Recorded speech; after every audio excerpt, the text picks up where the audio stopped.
Hey there, today we're talking about what to do when God is silent. This is not a pleasant experience. What happens to you when God is silent? When He doesn't answer your prayers, when your trying situation stays the same and nothing changes, when you wake up depressed because you face another day of the same difficulties and challenges that you faced yesterday and the day before and the day before and the week before. You feel like Jeremiah in the pit, forsaken and forgotten, or Joseph in prison, forgotten about. Where is God and why is He silent? What is He doing? Why isn't He answering me? I get it. I know the pain of praying and hearing nothing, wondering where God is and why He's not answering your prayers. If God feels silent right now, just pause. You're not abandoned. You might just be in spiritual training. And we're going to dive into what to do when God is silent. If you haven't watched the rest of the videos in this series on hearing from God, check the description box below for the links to those videos. Okay, so let's dive in. How do we deal with God's silence? Number one, silence could be an invitation, not rejection. And often we think it's rejection because God is just not answering. Where is He? Am I not good enough for Him to answer me? Does He not care about me? Does He not love me? What is going on? Instead of seeing silence as punishment or lack of interest, allow it to draw you closer to God.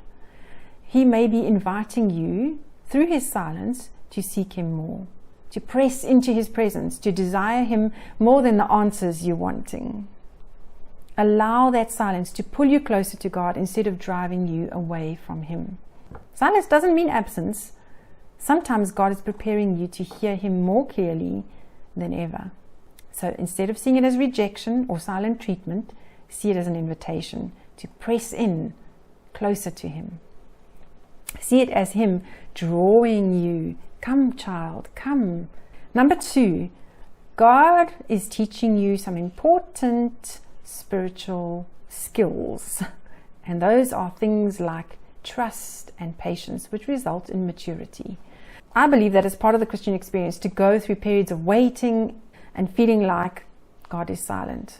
That period of waiting develops patience, it develops trust, and those result in maturity, like I said before. So we learn to trust God even when we don't see evidence of His working, when it seems like He's not coming through for us or answering our prayers. And remember, this is developing faith. And what is faith?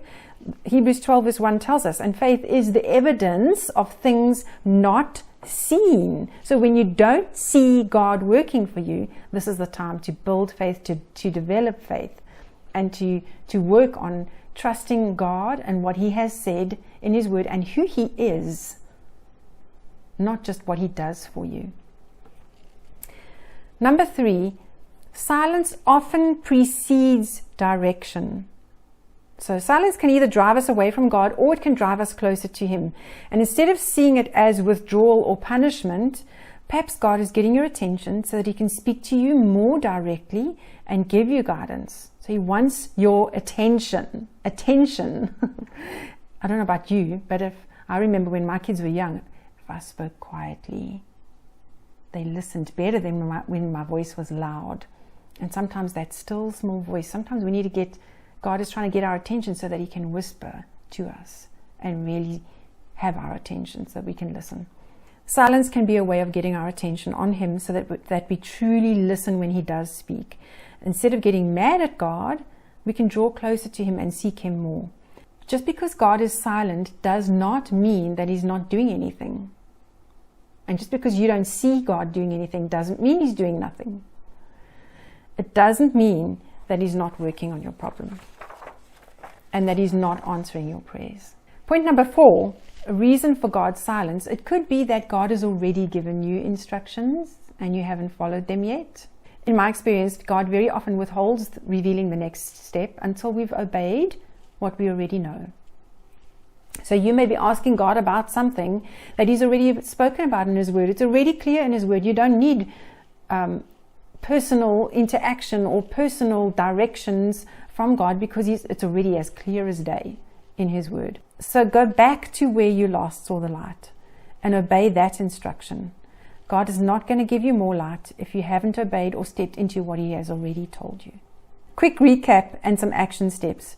Allow the silence to draw you closer to God. Allow the silence to work more faith into your experience. In other words, God is trying to mature you, to grow you up. In the early days of walking with God, my experience was that God answered so many of my prayers, and He spoke to me so many times, giving me direction, answering me directly, and it was just amazing. It was wow, it was wonderful. But then I noticed God started becoming silent, and it was like He was saying, you know me now, you know what I would expect of you in this situation. We've talked about this before. I'm not going to tell you again, you already know. And it started to move from God proving Himself to me, not that He needs to prove Himself, but sometimes to build our faith, God answers those prayers and He gives us answers, and it's just wonderful and amazing. But then we need to progress to the next level of relationship with Him, which is a more mature level, which requires faith. And so we have to go on what God has said to us before, or what His Word already says to us. And that does require faith, but it creates maturity. Go back to where you know God spoke to you and keep doing what God told you in that experience. Doing the last thing that you know God said for you to do. And then be faithful in the little things. When you are faithful in the little things, God is going to continue to reveal more to you because you are being faithful. And then praise God for who He is, and that He is going to speak to you when He sees fit and not when I demand it. But God will get through to you, and He will speak to you when He decides. So there's a fly. So we can trust God's love, even when it looks like He's not taking action on our behalf and He's not responding to us. We can trust His love. John 13 verse 7 says, what I do thou knowest not now, but thou shalt know hereafter. In other words, it's going to come clear. One day you will see what God was up to during the silence. You will understand why there was that period of silence. In the meantime, hold on to your God. Trust Him. Believe in Him. Make sure that you are doing what you can do to be right with Him, to have the channel of communication open so that when He does decide to speak to you, you will be ready and waiting and willing to hear it and willing to obey. So when we, in spite of difficult circumstances or in spite of the silence, when we rest confidingly in God's love and just shut ourselves up with Him, draw close to Him and hang on to Him, we can rest peacefully in His love, and that is going to inspire a deep sense of tranquil joy that surpasses anything else that the world offers. Trust brings joy, and we can rest in the fact that God is on our side. He is with us. He loves us still, even when He's silent, and He's still working for us, even when it doesn't appear that He is. We can have joy even when God is silent by resting in the assurance of His love.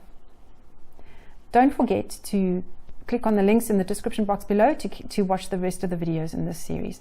Until next time.